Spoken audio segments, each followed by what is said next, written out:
Well, good evening, everybody, and welcome to our Watershed Talks. This evening, I'm super excited. We have Dr. Larry Weber, hot off the press from the August 4th event at the Harkin Institute at Drake University. And I lined him up right away, and I know he's and several of the other scientists involved with the Central Water report have been asked to join other conferences and other talks. And so we're super lucky to have him with us this evening. Our title is Cutting Water Monitoring in a Nitrate Crisis, from Data to Action, Iowa's Water Future. And I'm Christine Curry, the Outreach Coordinator of the Izaak Walton League's Iowa Division. And we're super excited to have everybody with us this evening, especially our presenter, Dr. Larry Weber from the Iowa Flood Center. And there's several other affiliated names with that as well. He's a well-known water scientist and engineer, and he actually co-founded the Iowa Flood Center. And this evening, he's going to be giving us another inside scoop to the water quality report that was discussed at the Harkin Institute on August 4th. And he'll go in and dive in a little bit deeper. It's really kind of sad when our nitrates are this high, record high. We're facing all kinds of issues, and especially with like removing our water monitoring systems that protect us in the first place. And if anything, we need more of them. So I will go ahead and let Larry get started, but I do want to introduce Chris Henning, who often steps in and helps us co-host. So she'll be helping maybe with some question and answers if she has time before she takes off.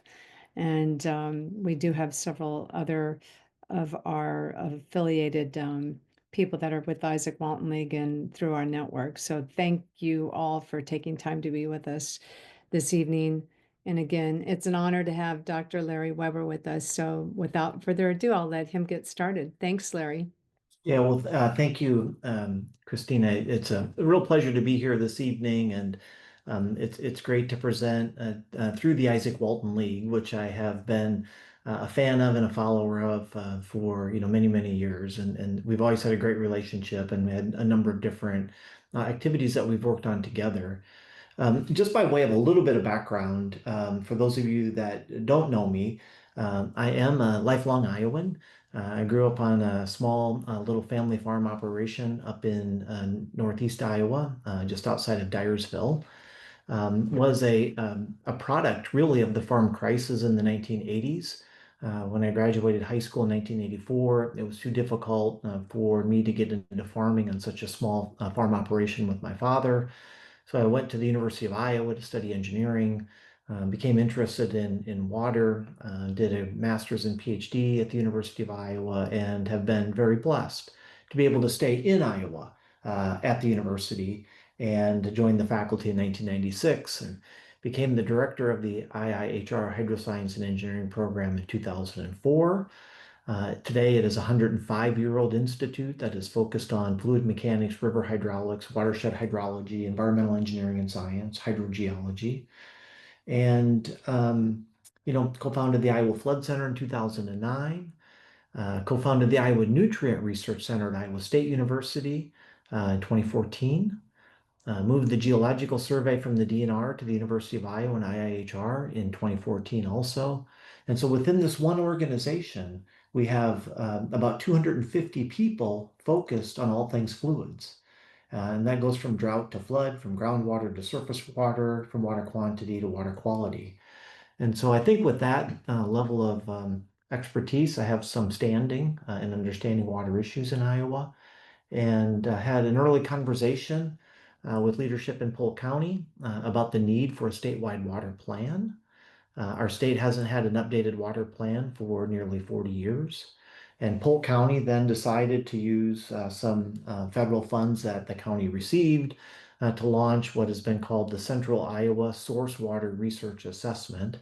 And as Christine mentioned, that was released to the public several months ago, and a discussion around that and presentation around that occurred at the Harkins Institute at Drake University about 2 weeks ago. So my plan this evening was to go through that presentation with you all. And certainly I will, say from the beginning, I am not an expertise in all of the areas of the report, but was participatory in the entire report activity and would like to present it in its totality to give the impact exactly of this 2 year effort of work. And so the program or the report was called Currents of Change. Oops. And it was a comprehensive study of water-related issues in the Des Moines and Raccoon River. And the map on the right, of course, shows the watershed boundaries as they flow into Polk County. And along with that assessment of the research, and again, this was built on available data and research. So there was really no new data gathering, no new scientific investigation, but just an assemblage of everything that existed out there as it related to water and water quality related issues for Polk County. This was the team. Dr. Elliot Anderson, who played a extensive role in the presentation 2 weeks ago as a PhD level scientist at the University of Iowa, one of my former PhD students. He was hired and supported nearly full time on the report. And so a lot of the data science and data analytics work and assemblage of the graphics and information are credited to Elliot, having been guided by much more senior folks across the domain that you see here, many of which were faculty at the University of Iowa or Iowa State University. We were fortunate to have Claire Ruby from Drake University. She was part of our presentation 2 weeks ago, as well as a couple federal scientists that participated in the program. The report and supporting documents include an executive summary, which is a 5-page, summary of the major findings and areas of concern, the currents of change, and then about a 100-page report, and then the scientific assessment, which I think was something like 245 pages or so, which includes the background information. And so, really, on this screen, going from right to left, is the most accessible to the most dense information. The area that I contributed the most to was in water quantity and water quality, and of course, river flow or stream flow. We think about the hydrologic cycle, and that was important for us to spend some time really understanding the changes in the hydrologic cycle, the changes in the rainfall patterns in the past, and what is projected in terms of those changes in the future. And the schematic on the right, really shows from rainfall to infiltration into the unsaturated zone, into the saturated zone, and base flow back to the stream, and surface water runoff. And we did leave off tile drainage here, which would be another major component or pathway of flow back to the stream. But as many people may or may not understand that, roughly 70% of the precipitation that falls in Iowa goes back into the atmosphere as evapotranspiration, leaving 30% of it to recharge our aquifers, to run as surface water to our streams or base flow back to the streams, either through the normal soil media or through the tile drainage system. Flow vitality and flow understanding is important for Polk County and the city of Des Moines. You can see here the USGS gauges that monitor stream flow throughout the watershed, and most of those are stream stage stations that also have discharge estimates that go along with them. And there's 24 of those within the two watersheds.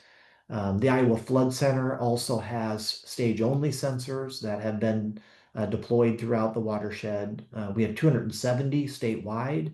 and there's about another 20 just here in the Des Moines and Raccoon River watersheds. And those sensors are important to understand the flow in the system. That's important information that the USGS uses for a number of scientific studies, as well as reporting to the National Weather Service. That becomes data that are used in forecasting river flows across the full range from drought to flood. And I would say especially important during flood conditions. The land use in the watershed is agriculturally dominated. And the lower right-hand graph shows that, across the state of Iowa, about 70% of our land is in row crop.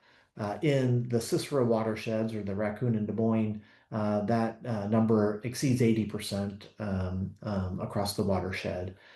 Our rainfall has increased about 20% from 1950 to 2023, where our average rainfall, or average precipitation, has risen from 30 inches annually to 36 inches annually. The National Climate Assessment Report indicates that not only will our average rainfall continue to increase by 2050 and 2100, we will also see an intensification of rainfall, with the 5% rainiest days becoming 10% larger by 2050 and 20% larger by 2100. And so how that affects our stream flow is that a 5-inch rain, which would be in that 5% rainiest day that we see today, will become 5.5 inches by 2050, will become 6 inches by 2100. And with our soils able to take in about 2 inches of infiltration in 24 hours, that 5-inch rain produces 3 inches of runoff today.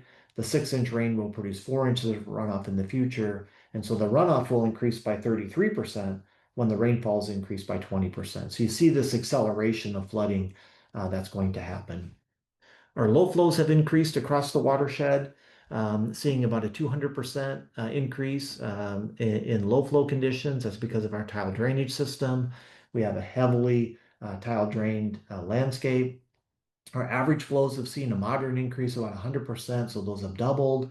And our high flows have come up about 30%, the peak flow from each year. That is also impacted by the joining of decadal long and annual drought conditions that also then are connected to heavy rainfall conditions. So we have some annual peaks that are very, very low because of the drought conditions, some annual peaks that are very, very high because of the flood conditions.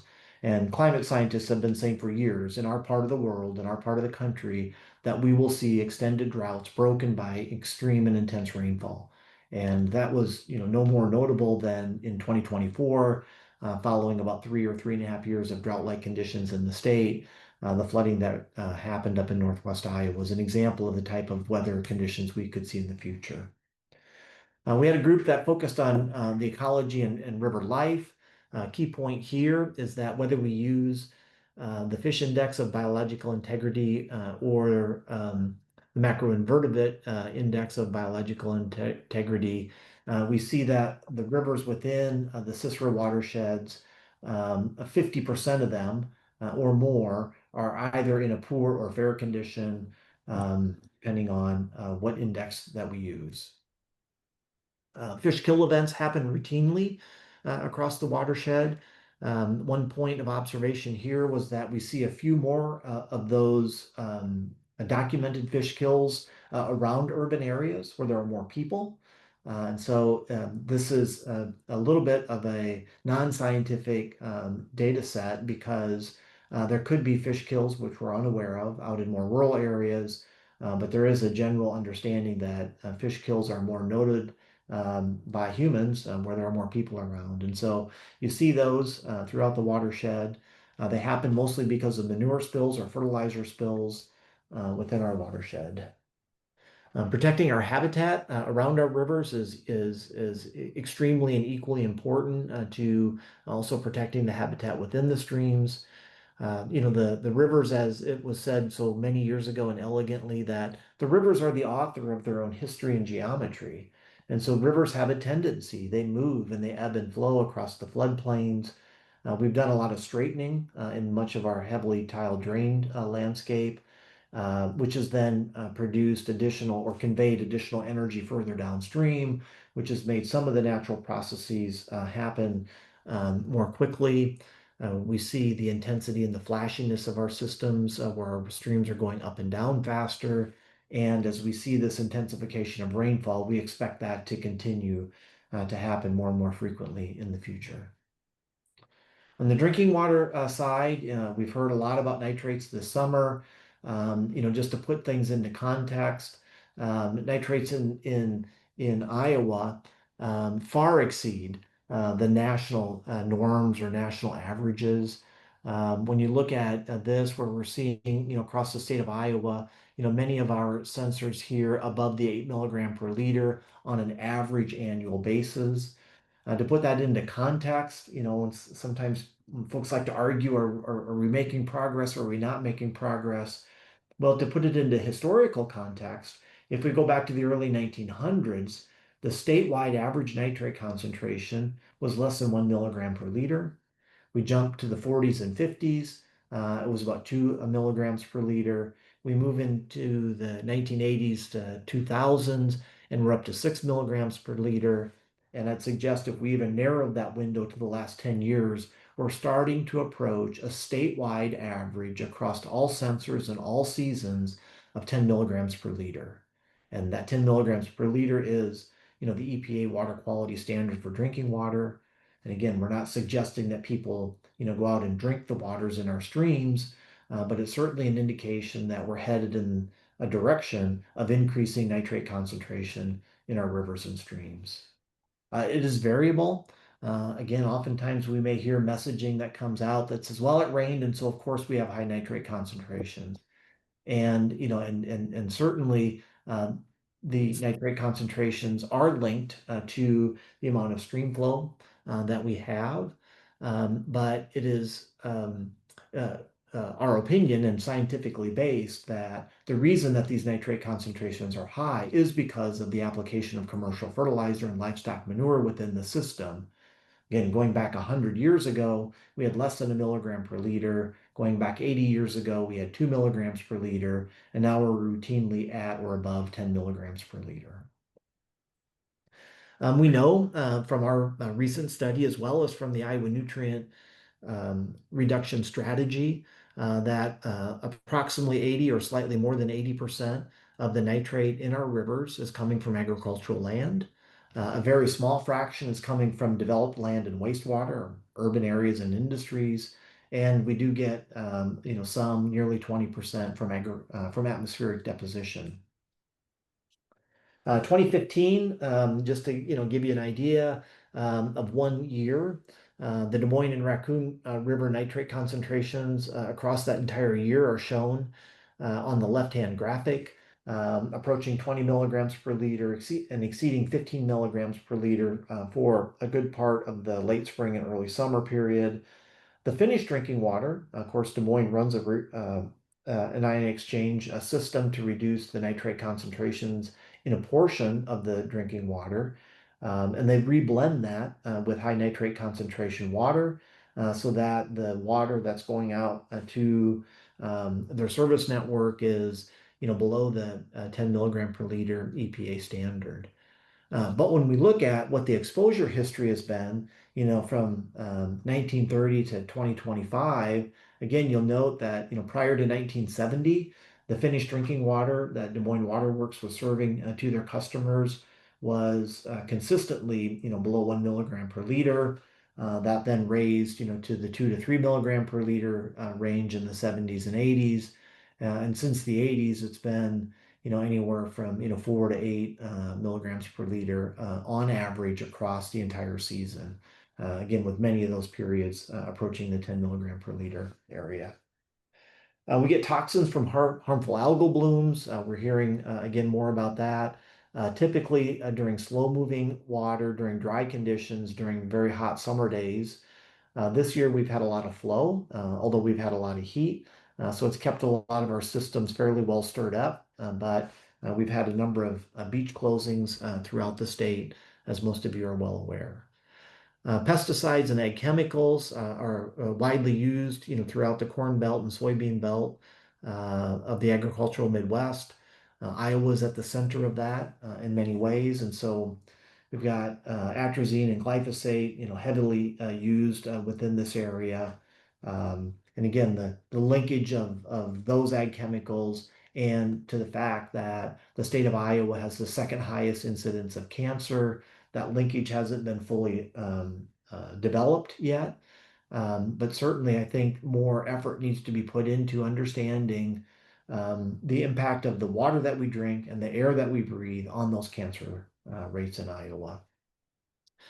We've got, other challenges with keeping these water systems operating. We've got forever chemicals and PFAS. We've got pharmaceuticals. We've got antibiotic resistance, moving through, our system that we've got to be, mindful and careful of. E. coli is another important element that has been sampled. Claire Ruby and her group, led on this effort. The beach closures, as I mentioned earlier, I think 18 I saw in one of the most recent weekends. We've got antibiotics and antibiotic resistant bacteria exist in Iowa's waterways as a potential human health risk, directly connected to our livestock operation, the number of HABs that have been formed over the last couple of years. And then, of course, fishing is a very popular activity and food source for some people. Um, there are a number of anglers within Iowa. 70% of urban Iowans are interested in fishing. From fishing licenses, sales in the Des Moines area, they rose by 37% over a couple year period, with 32,500 fishing licenses in 2019 alone. And so it's an important element of people's recreation. And I hear a lot of discussion around this of, there is no reason why we can't have a viable fishing industry in the state of Iowa, and we shouldn't have to expect that people go to Minnesota in the North Country for fishing in the summer or go to the Western Mountains for clear water streams throughout the year. So it happens a lot. We see a lot of fishing activity in Des Moines. Some of the most popular locations are right downtown. We see that there's a heavy fishing population within minority groups, and many of them then are using those caught fish as a source of protein and may or and likely not understanding the exposure history that they may be facing. Manure has been a huge challenge for the state, and the map on the right shows the animal units per crop area or crop acre. And the key point here is that any of the HUC 12s or hydrologic unit code 12 watersheds that are in the red or dark red are approaching a level of animal units within that watershed that exceed the row crop acreage available for acceptance of that livestock manure. We also note that across Iowa, the hogs per operation have increased, over the last 30 years from about 1,000 hogs per farmer to, about 4,500. Whereas in the, Cicero watersheds, it's increased from about 1,000 to over 6,000. And so we see those farm operations getting larger in the hog producing areas. It's also notable outside of the Cicero watersheds, if you go up into the far northwest 5 counties, in that area, we've seen an increase in the nutrient load, nitrate in particular, that has gone up over 200% over the period of time that the state and the entire agricultural Midwest has been charged by the Gulf Hypoxia Task Force with reducing nutrients by 45%. That part of the state, we're up over 200%. And so statewide, we're up over 100%. But in those deeper dark red areas, it's over 200%, in some cases approaching 250%. The manure generated, again, 300 million pounds annual manure-based nitrogen, with about 80% of that being produced by hogs. Phosphorus is about 55 million pounds, and again, about 75% by hogs. Cattle, the second most, and then chicken and turkeys following that. The impacts of manure on our source water are both nutrients, pathogens, harmful algal blooms, fish kills, this antibiotic resistance coming from the pharmaceuticals, and about 20% of the nitrogen and phosphorus in our rivers originates from manure. And to put that into context, 54,000 tons of nitrate left the watersheds through the rivers. That's equal to about 25,400 of those anhydrous ammonia tanks, roughly 70 tanks per day, $43 million in lost value of that fertilizer. So, a few things on what concerns us. And you can see the executive summary for more details on this and some recommendation. But certainly livestock manure management, stream channel protection, land use adjacent to rivers and setbacks, harmful algal blooms, waterborne pathogens, and then, of course, the nutrients and nitrogen and phosphorus. So some next steps. Um, we can think about things very locally on the individual and kind of operational level. Sailor reservoir management and operation. We can look at water level fluctuations there to increase flooded areas and shallow water habitats that do have very strong benefit for nutrient cycling. Community-based data where we've got residents that become more aware and more involved, and so doing more to increase the information flow of the data that are available. Understanding more about public health and safety risk. I think I've been saying for years that water quality will not be important in Iowa until it becomes a public health issue, and it has been becoming more and more a public health issue. Solid waste reduction, urban stormwater practices, and then water quality education and outreach. At the regional and watershed scale, there's much to do in terms of plans for the trends and variability in drinking water. So how is Des Moines Water Works or the Central Iowa drinking water system going to be able to manage this variability in the coming years? And also think about contingencies for compliance if drinking water standards change, building partnerships upstream, comprehensive monitoring and modeling to fill in data gaps. And then again, more work on public outreach and policy development for the state.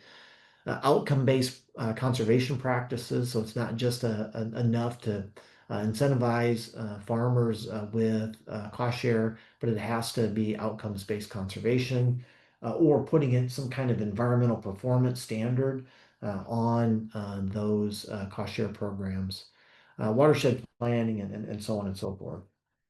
Statewide actions, allocating additional funding to wastewater improvements at the plant site, we did see as important. Developing digital geospatial manure databases to allow our state to better manage the manure that has been put across the state of Iowa, and to form partnerships to create a pollution list and benchmarks. And again, I go back to planning. We need a statewide water plan. And given all of the changes in our agricultural system, our land use, our urbanization, and our climate change over the past 40 years, I think we are, long overdue for an update to the state water plan. Iowa has long maintained, and this was formed under my leadership and through funding from the state legislature. We have run the nation's largest real-time continuous water quality monitoring network with between 80 and actually as many as 90 water quality sensors across the state of Iowa. 15 of those have been funded and managed and operated by the U.S. Geological Survey.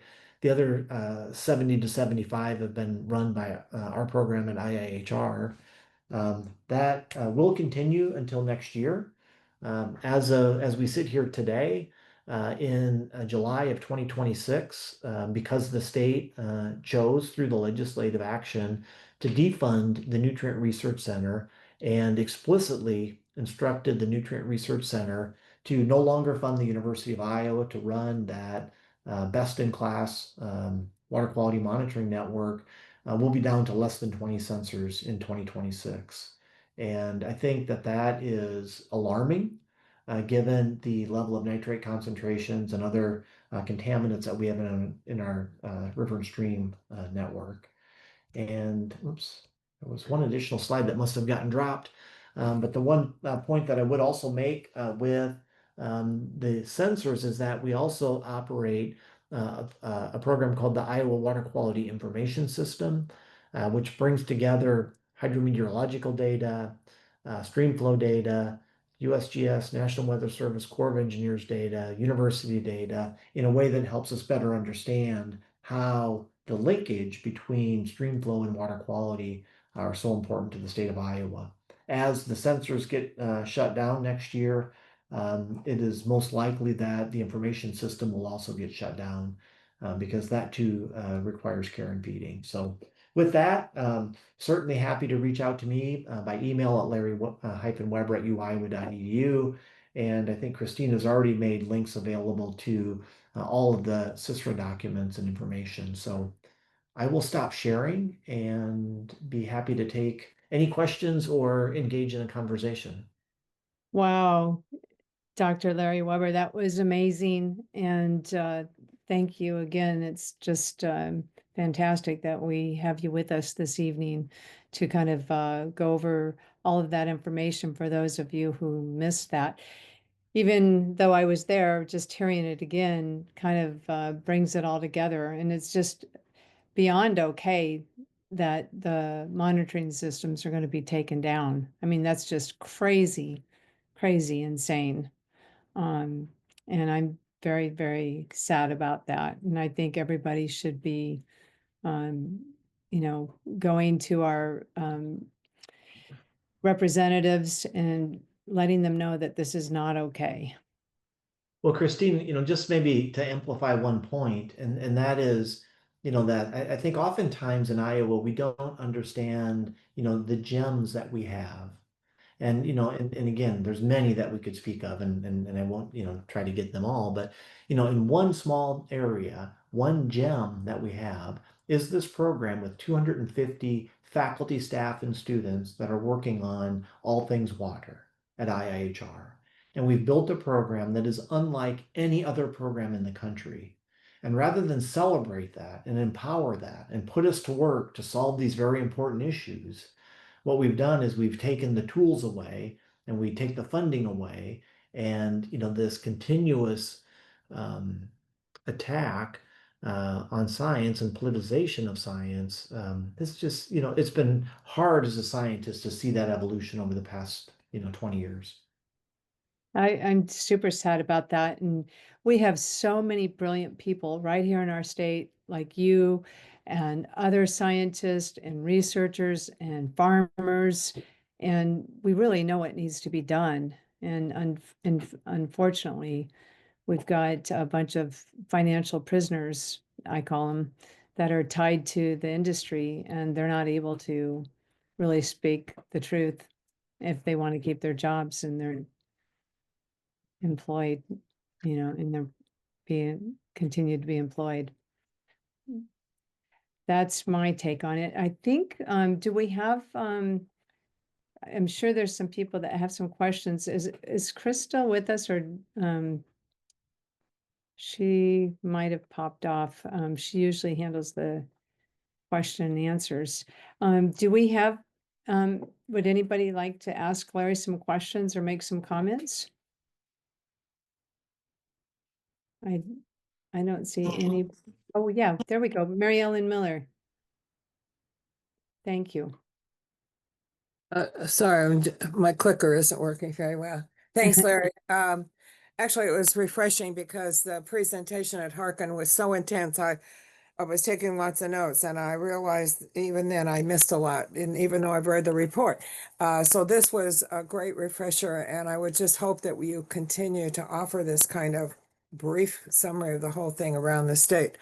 One of my questions is at the end of the report, there was a long list of recommendations that we could do. And I'm trying to think, and I don't have those notes in front of me, but out of that long list, Larry, what would you say? Let's put aside the legislature. We all know the struggle and the hurdle we've got there. But when you look at us as citizens out of that long list, what would you say might be the things that we could do, really, whether the legislature changes anything or not, to move this issue forward? what would be the best utilization of our time and energy, I guess is my question. Yeah, that's a great question, Mary Ellen, and again, I think where I was overwhelmed Monday evening at the Harkin Institute was the energy that was in the room. Yeah. It was unlike anything I've ever felt, and I've been doing this for a long, long time. And and again, people are making issues of this or not, but there was a standing ovation at the end, and like that shouldn't be that big a deal, right? I mean, we do that for various reasons, but it was a really big deal. And I think what I really feel is the energy in that room and the energy that followed that evening was incredible. This needs to be a movement in our state. And every campaign, we're headed into a midterm campaign cycle. Every candidate, Democratic or Republican, should be asked what they want to do on this issue. Every single one. We've got to start informing our neighbors, getting people to understand this. This issue as it relates to the water that we drink and the air that we breathe. And we haven't spoken about the air that we breathe. But when we look at the aerial application of chemicals onto our agricultural landscape, it is frightening. And I've shared with folks, through a lot of the public speaking that I do, my wife and I own 120 acres of conservation land in Johnson County, and we are blessed to be caretakers of that land. It's mostly wooded. There's prairie and woodlands on it.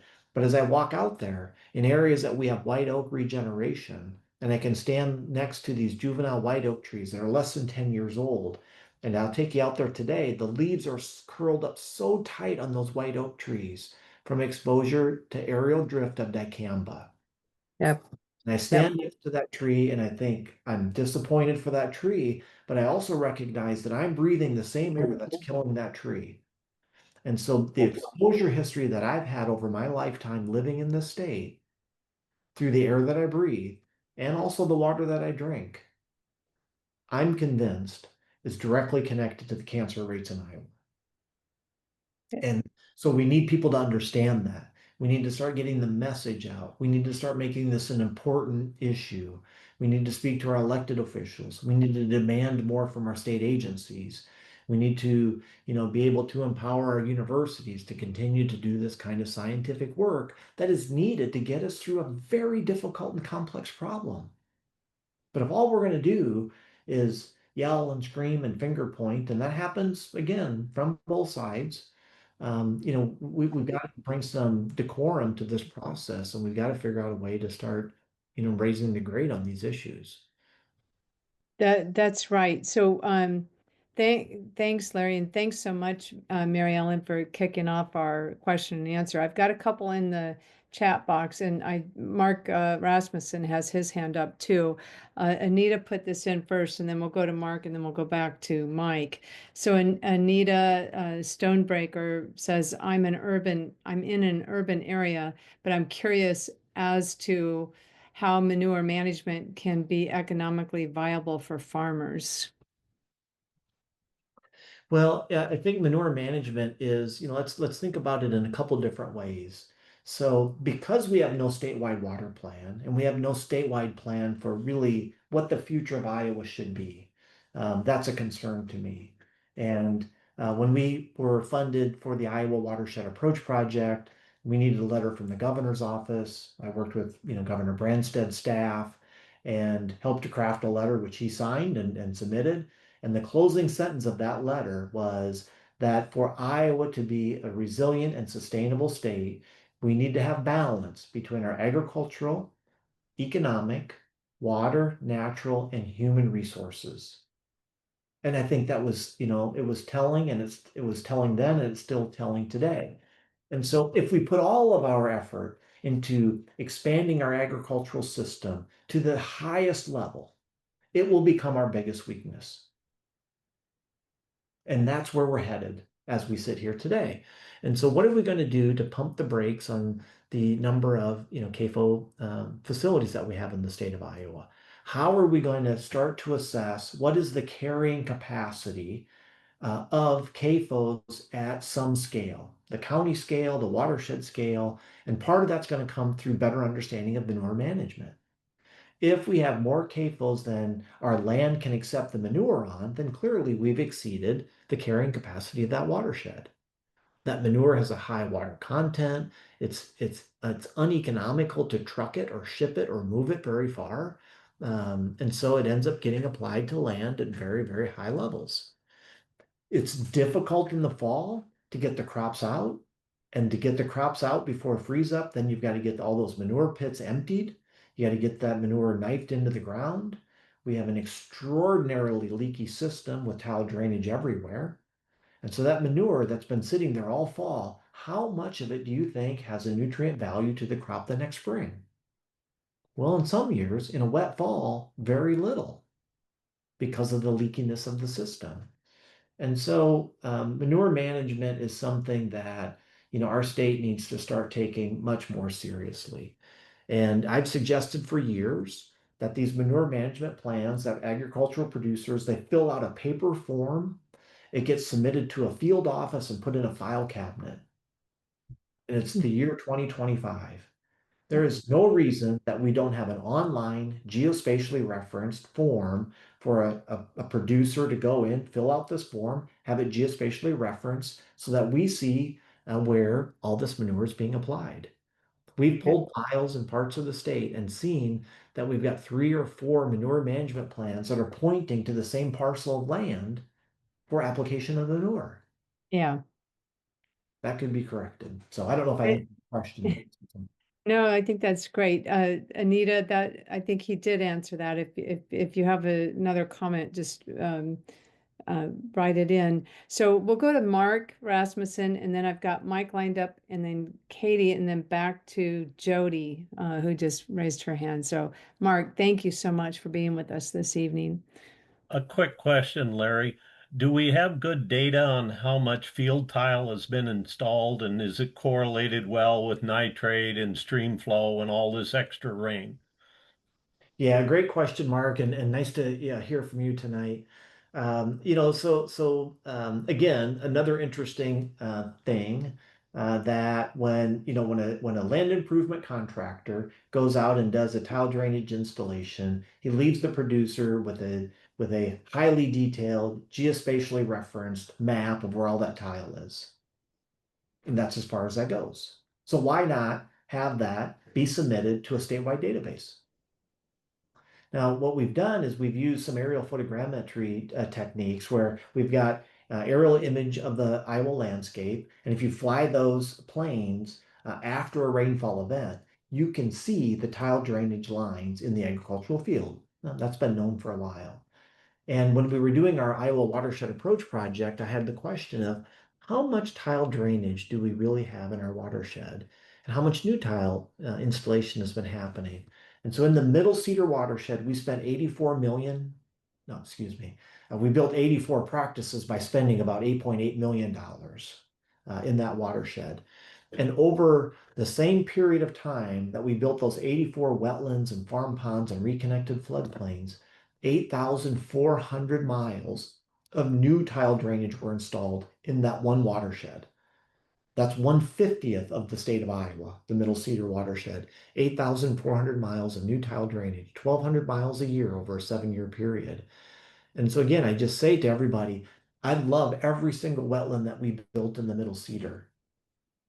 But every one of them was built as a fix to only the area of land that drains to that wetland. And so much of the rest of the watershed, we are not keeping up with the pace of the industrialization of agriculture. They are outpacing us every single day. Wow. Oh gosh. Okay, so I'm going to get to Mike's question and then back to Jody, and then I've got a comment from um, Katie Bryan. So Mike says, where do you suggest we get the funding for the sensors now that the state is going to pull the funding? Larry. Yeah, so great question, and I appreciate it. It's a self-serving question for me, so I do appreciate Yeah. it. So the state pulled the funding. We did approach the Walton Family Foundation. They provided 2 years of support. And so for middle of 24 through the middle of 26, that's the 2 years that we're operating on today. But the Walton Family Foundation program officer said, do not count on this. This is bridge funding. Okay, we're not going to fund this forever. This is bridge funding. And so, I was working hard. I invited the acting assistant administrator of the Office of Water for EPA, Bruno Piggott, came to Iowa in September. He spent the first day in Des Moines. I was with him, and we went to the Des Moines Waterworks. In the afternoon, we spent the afternoon on a working farm who was heavily conservation oriented and learned about conservation practices. And then on the second day, he spent the day in Iowa City with us. And following that event, or at the end of that event, I said to Bruno in a public meeting, I said, Bruno, the network is going away next year, and we need your help. And by help, I mean money. We need EPA to come in and help to run this network. And Bruno gave me some assurance that that would happen. Then the election happened, and Bruno was in a politically appointed position. He's no longer at EPA. And so, what is, again, disappointing to me, and I'll even go as far as saying appalling or shocking, is that our state has abandoned its fiduciary responsibility to monitor its water. Under the previous administration, the Cedar, the Iowa, the Skunk, the Des Moines, and the Raccoon River had segments that were listed as impaired, which would have required a total maximum daily load assessment and a plan for cleaning it up. And of course, as we all just heard in the last week or two, the Trump administration has rescinded that impairment list, and now we've taken those off. So our federal government doesn't want to do it, our state government doesn't want to do it. And what's difficult is that when you go to private foundations, foundations don't want to fund putting street signs, stop signs up on our streets. Yeah. They want to fund so many needs. There's so many needs in our country today. That thinking that it's going to come from foundation support or individual donors is I think unlikely. That's just beyond sad, but we the people have to let people know that, especially our representatives, that this is not okay, and we're not going to put up with it anymore. And Christine, you were at the meeting in Des Moines, and there was no item that drew a greater reaction from those in attendance than the map of removing the water quality sensors. There were boos, there were jeers, there were people yelling out, and this has to come back on to our state's agenda. It has to be, there has to be pressure on our state legislature to get this refunded. Absolutely. So we've got a couple more hands up. Jody, will take yours. I'll go back to Katie's comment in the chat box, and then back to Tim, back to Mark, and then to John. Great. Thank you, Dr. Weber, for the information. It's great to see everyone on the call. I'm Jody Reese from Griswold, and we've recently started the Nishnabotna Water Defenders in response to this spill in Red Oak, Iowa from the new co-op, which recently has had a settlement. We were at the Harkin Institute and heard the report on Monday and have had a pretty good response, unfortunately, to the settlement. It wasn't lost on me that one of the actions is a hyper-local community involvement, and that some of the improvements we might be able to make to the water quality in Iowa are watershed to watershed. I believe Dr. Claire said that. With the information about the water sensor stations closing across the state, I have a question about what those stations actually monitored and how we can improve community science beyond nitrate testing, which we've partnered with the Izaak Walton League and the Nitrate Watch. But one of the things we want to do is maybe fundraise and start getting more in-depth water testing equipment for like county conservation boards, finding some water champions of community members that are interested in more in-depth water testing, the macroinvertebrates and, things like that. So we had a board meeting last night and we said, I wonder what those stations actually test and, how we can make a bigger move. Part of that settlement was that $50,000 New Co-op had to pay to Montgomery County Conservation Board for kind of like projects that were on their wish list. They're unrelated to water monitoring or water quality in any way. And they have a board meeting on Monday. So I'm trying to bone up some of my knowledge. Nothing will be decided on Monday, but I want to let them know that we are paying attention. And we want to make some of that money go toward water quality, since they are getting a bit of a windfall because of a huge water pollution event. Yeah, so really great comments, Jody, and I think, just again, kind of an overall summary comment will be that, as proud as I am of the water quality monitoring network, it is not the be all end all for water quality monitoring. There is so much more that needs to be done and simply can't be done with a real-time continuous network. So we still need to have sampling that's done to support not only the validation of the real-time network, but also to be able to collect data and samples on things that network simply cannot do. And so, that network is focused mostly on nitrates. We measure turbidity and dissolved oxygen and water temperature and a few other things that are also important, but it's really a nitrate monitoring network and focused on that. And so I absolutely agree that we need, more rigorous water quality sampling and test across a much wider range of constituents to really start to understand these issues. But that is, again, that's another part of a bigger conversation of another element of Iowa that we're simply failing on. And so the network that we operate, today to put a new sensor in is about $35,000 a year for a new sensor. We had 70 of those. So we had several $1 million of equipment that have been deployed across the state for 10 years. It costs us about $5,000 a site to operate it. And although I, again, give a lot of credit to the USGS, they are the gold standard in water monitoring, they are extraordinarily expensive.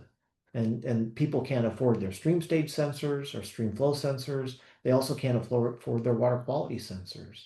We've created a system here in Iowa, again, based on hard work and ingenuity and, baling wire and duct tape and put something together that's been extraordinarily powerful, and it's being taken away from us. So again, I only applaud you on continuing to work to advocate for people to understand the importance of water quality monitoring. River Defenders is fantastic. I'm glad you're organized in that way. And anything that we can do to help you. Of course, it's a long way from here to the east and west Nishnabotnas in southwest Iowa, but we were very active there with our IWA program. You might have been aware of that. But anything that we can do to provide assistance or support, we would love to be able to do that. Wow, that's fantastic. And our next Watershed Talks is going to be a review on that very topic with the findings and the outcomes of the settlement. So Katie has in the chat box, and then we'll get to Tim. Just looked up Randy Evans' op-ed from spring 24 when funding cuts happened, because I remember he had some good comparison. But the $500,000 for the water quality sensors is not that big of a ticket expense. The appropriation is equivalent to a family income of 50,000, needing to find $3 to cover an expense. Yeah, so I'm going to make this point very clear. Yeah. The cut of the funding for the water quality network had nothing to do with the cost. Okay. It only has to do with the information. Right. And so, again, Katie, I appreciate the assessment. That's great. And that's a great, talking point. But, I think it just has to be important that as we're communicating this, it's not about the cost wasn't the reason the network was closed down. The reason the network was closed down is people didn't want the information. That's right. The data was showing that the volunteer programs are not working. Clearly, when the data goes up, then it's obvious that our practices aren't working on the ground. Again, let me put it into context. when the Gulf Hypoxia Task Force initially charged the Midwestern states with a 45% reduction, the goal was 2015. Mhm. And then they kicked the can out the road to 2035. And to pacify the people, they said, well, 2035 we'll have the 45% reduction goal, but we'll put a 20% midterm target for 2025. And in 2016 and 17 and 18, I would go around the state and say, look, I guarantee you that by 2025, we will more than double our load. Well, that doubling happened in 2019. We've been more than double our load throughout this whole period. We could double again by 2035. Yeah. That's the problem, right? We don't want to, get those numbers out. And Chris Jones was so talented at that, they had to get rid of him too, indirectly. So Tim Wagner has his hand up, and then John does. So Tim. Yeah, thanks, Christine. Thanks, Larry, so much for your good work and commentary. I want to throw another issue at you related to this, obviously, that because we were talking about trying to have better conversations across the state to help people understand what this is about so they can take action, yada, yada, yada. I think it was I read an article 2 weeks ago, maybe in Cedar Rapids Gazette, talking about the brain drain in Iowa.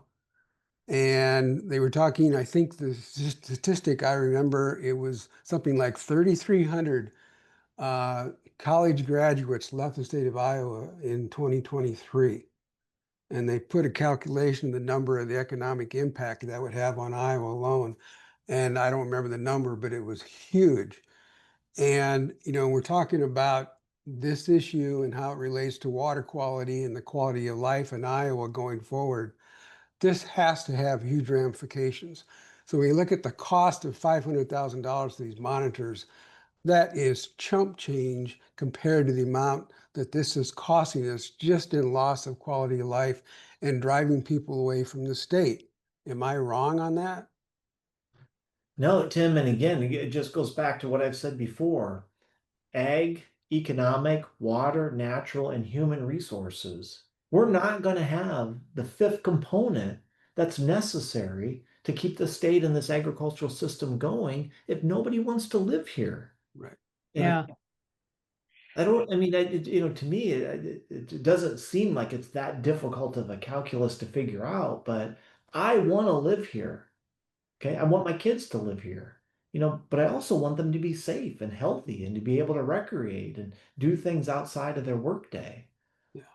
Hey, that quote that Terry Branstad said to you in 2015, you said, shouldn't that maybe should be on a billboard? Well, it is. Now, again, some people have asked, well, who do you think wrote that letter for Terry? Well, I did. I mean, I wrote it. I sent it to his chief of staff. He printed it on letterhead, and Governor Branstad signed it. So There you go. I think that quote should be on a billboard someplace where everybody can see it. So John Norwood's been super patient, and he has his hand up. And then we've got another question in the chat box. Hey, Larry, good to see you. likewise, John. Thanks for your presentation. So many things I agree with. I think the tiling, just the quantity, the sheer magnitude of tiling that's being put in place. And when I ran around in the campaign trail and went up to the expo up in Boone, talking to some of the tile installers, just asking them about how much tiling they put in. It's huge numbers. So it's hard. You're exactly right. It's hard for the conservation infrastructure to keep up with the improvements in the agronomic infrastructure. I kind of feel like, the monitoring is super important. We had an Iowan that Ed Deming that said, you can't manage what you don't measure. And so that's what you're talking about in part. But Governor Branstad also said, he has the pulse on a lot of the rural Iowa feelings, and they don't want a gotcha system. And I think the problem from my perspective is we don't have a clear vision of how we get out of this mess. I mean, we can say, a group of people can say, well, we just want more regulation. But, that typically comes with a price tag that people, particularly in agriculture, they don't understand what the price tag is of more regulation. So that's the fear on the voter side. So what I feel like, and I would encourage you to think about, the single most important thing I think we can do to fix our water quality, both with response to the heavier rainfall and also managing that water and lowering the concentrations, is improving soil health. I mean, just the numbers are incredible, I think. And if you talk to some of the leading proponents of soil health, the farmers themselves, then I think you can begin to maybe figure out how to build a vision around crop diversification. Some of the problems with our manure management, if we can spread that manure in a third crop that gets applied, in the middle of the growing season, that could be huge if it's magnified over scale. So I feel like we got to have a new vision that's out there. I don't know if that's the scientists. I mean, you guys are good on the water side, but you're missing sort of some of the agricultural expertise that would be aligned with some of the water quality goals. That's where I feel there needs to be more work done. Yeah, so John, let me let me share, and I'll kind of go back just a few minutes ago. Remember when I said we haven't had a state water plan, for 40 years, and I said, what we need to do is bring the scientists, the ag folks, the natural resources folks, together, and that can be focused on a water plan, but we also need to think about, where do we want the state to go? I mean, in all of the campaigning and all of the leadership that's out there, what do we want? Where have we come from in the last, say, 20 years or 50 years? And then when I project that forward, the do nothing approach puts us in a place that doesn't look very good. Okay. And so let's bring all of those people together, but we have to do it intentionally in a process that starts to say, look, let's unpack what are the toughest decisions and the biggest challenges that we have. And we've got some really tough issues and some really big challenges, but we got to start working on that kind of stuff together. And we can't just keep saying, well, let's leave it to a voluntary approach. Let's let the agronomics find its, kind of pathway through this, because it hasn't evolved to that today. And one of the challenges I think that we have is that we've got a system that's so focused on production. And I'll give you an example. So in 2019, the Missouri River flooded, a 500-year event that had happened in less than 8 years from the previous event. So 2011, 500-year event, 2019, another 500-year event, 53 breaches in the levee system along the Missouri River in Iowa alone. And during that year, we had $36 million allocated to the state of Iowa to take row crop out of production and put it in perpetual wetlands. And at $10,000 an acre, that takes about 3,600 acres out of production. In the same open enrollment period, 30,000 acres voluntarily walked into an FSA office and said, pick me. We needed $300 million to take 30,000 acres out of production. In a 25 or 24, whatever number we want to use, million acre row crop system, taking 30,000 acres out of production has a disproportionate benefit on flood damage reduction and water quality improvement than it does on agricultural productivity. What is the carrying capacity for the state of Iowa in corn and soybeans? What's the carrying capacity in Iowa for livestock production? That conversation, and I agree with you, soil health is an important part. But if we go to a 24 million acre no-till cover crop system, that we terminate the cover crop with glyphosate and expose our populace to more glyphosate, I'm not sure that's a future that we want. So we got to work on that all together. And I absolutely agree that, we're water experts. We need the ag experts with us, but we got to start. Yeah, and I think some of it, I don't disagree with what you've spoken about. I think it is carrying capacity is super important. Same sort of principles we used with our fisheries, off the coast. There's only so much the system can handle. So I think you're right, but also in the semantics of maybe you don't call it a water plan, maybe it's an agricultural water plant. I don't know what the marketing is, but Yeah, but it has to be balanced, and we do have to have some, we can't take down the speed signs, John. Not, you think people are going to do the right thing and no, go the I'm right not. way? I'm not talking about taking the speed signs. What I'm talking about is getting people to get invested in the system. That's what I'm saying. That's what I'm trying to articulate. Yeah, I agree. And so we've got a couple more questions too. Thanks, John. Peg says, how do we combat the industrialized agriculture? Well, again, Yeah, the question's too big for me. that's complicated. I'm just a little hayseed plowboy here trying to, do some good work on water related stuff. And, I think it's a shame that the big ag system controls so much of the decision-making authority and power of the state. That's right. It supposedly what I learned from others is that it makes up 25% of the income for the state, and yet they have that much control over, and and they are subsidized. It's a complicated system, but that's what I've learned.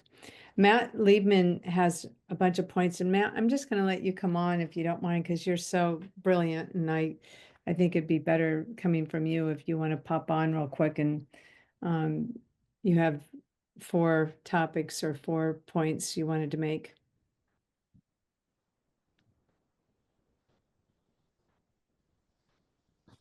Thank you. Yeah, I want to thank Larry for being so honest and persevering. I really appreciate what he has done over the years.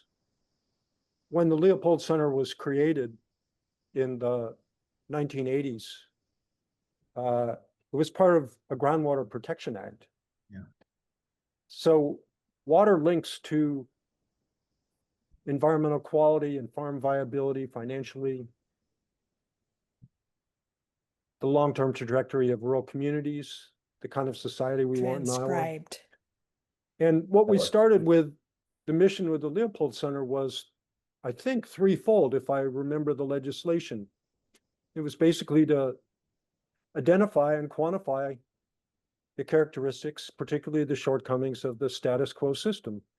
And then the Leopold Center invested heavily in research teams that compared conventional and alternative systems and put numbers to ideas and the types of farming systems that farmers on their own were investigating. And then the third part of their mission was to communicate those findings to the agricultural community and to the general public. They lost their funding in part for the same reasons that Larry's description of the water quality network has lost its funding, right? Because people did not want to know too much about what those findings were. And I think that there are many aspects of policy, how we channel money to the corn, soybean, CAFO, ethanol system we have now, that of course are complicated in the sense that livelihoods and land values are all wrapped up in them. But if you don't start out with taking stock of the systems that are in place now and that dominate the landscape and that strongly affect the movement of nutrients, contaminants into the water and air and into the soil, if you don't start with that, it's pretty clear why. People don't want to spread that message around. And if you really want to motivate people to consider some alternatives, their good points and their bad points, their financial shortcomings or advantages, you have to go out and make the measurements on real farming systems. They can be done on large plots at universities and on real existing farms, right? And there are places in the US and in the world where that's done, and that information can begin to inform legislation and what kind of policies we want. So I think that speaking truth to power fearlessly, as Larry has done tonight, is where we need to go. I commend him and his colleagues for doing so. And we need more of it. Well, Matt, it's not often that I'm speechless, but I'm a bit speechless, and I appreciate, the compliments and kudos back to you because you've been a stalwart within, this scientific community and the insight and the vision that you bring to the areas that you work on, are absolutely fantastic. And again, there is no, again, people want to talk about Iowa and Iowa State. There is no Iowa and Iowa State when we're tackling these problems. I mean, the two faculty work so well together, and we may have different views and different, takes on certain things, but nobody, I think, disagrees with the fact that we should lead with science. And so there are days when it's not that easy, and Matt knows this well also, that the political pressures and the pressures on the institutions at large are real. And these are billion-dollar operations that we have our own pressures Yeah. on. There are times when it's hard to fearlessly speak the truth. Thanks, Matt. Thank you, Matt. That's just brilliant. And Matt does bring so much to all the conversations, and with all the research and science that he's contributed to Iowa, he has, some of the greatest solutions too for some of our problems. And, we've got a lot of the solutions. It's just a matter of implementing them. And there's no reason to reinvent the wheel when we already know some of the solutions. So it's a matter of that. And Dr. Claire Ruby's on with us. I wanted to acknowledge her and Heather Wilson from our national Save Our Streams program. And she's been very, very busy. They've been trying to keep up with the requests for the Nitrate Watch program and some of our other monitoring programs.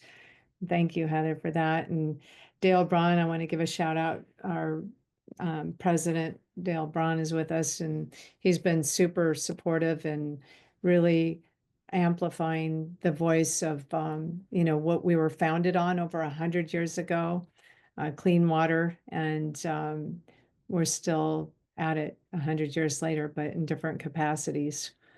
So, excuse me, Christine, Yeah. excuse me. I did want to point out that for those of you who are new, we do record these sessions.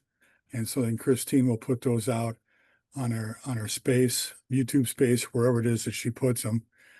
So you can go back and review all this information. I think it's great, Larry. I really do appreciate your coming on tonight and spilling the beans, if you will, to those that weren't aware of what the issues were here in Iowa.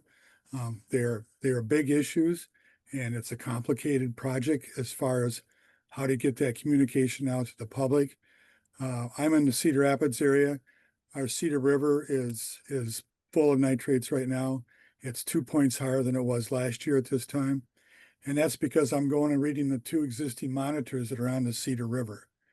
And the ones above it, I don't even know if they function anymore.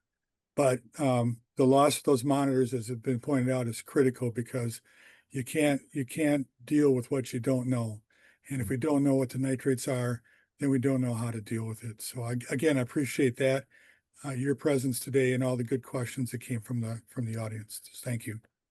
Well, thanks, Dale. And I certainly apologize to everybody. I wish that I would have known that Claire was joining us tonight. She could have presented her part so much better than I could have. And again, deep apologies for going fairly light over portions of this that I certainly don't have the depth of understanding. So don't hesitate to reach out to Claire in this process and ask her some real good questions too. Yeah. Thanks, but you did a great job. Yeah, great. Well, I think we've been, Dr. Larry Weber's been so generous with his time this evening.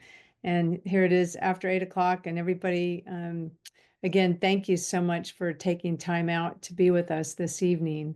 And it was really an honor to have Larry with us all evening. And we learned more and we can share more. And encourage others to watch this video and the other videos in the link. And we'll look forward to seeing you next month, hopefully. And we will be talking about the Nishnabotna updates in a little bit more detail. And we'll continue to amplify this voice where conservation matters. So thanks, everybody. Have a beautiful evening. And this will be posted on the website, hopefully by the end of this week. Thanks, Christina. Thanks, everybody. Yeah, thank you. Have a beautiful week, everybody, and a great evening.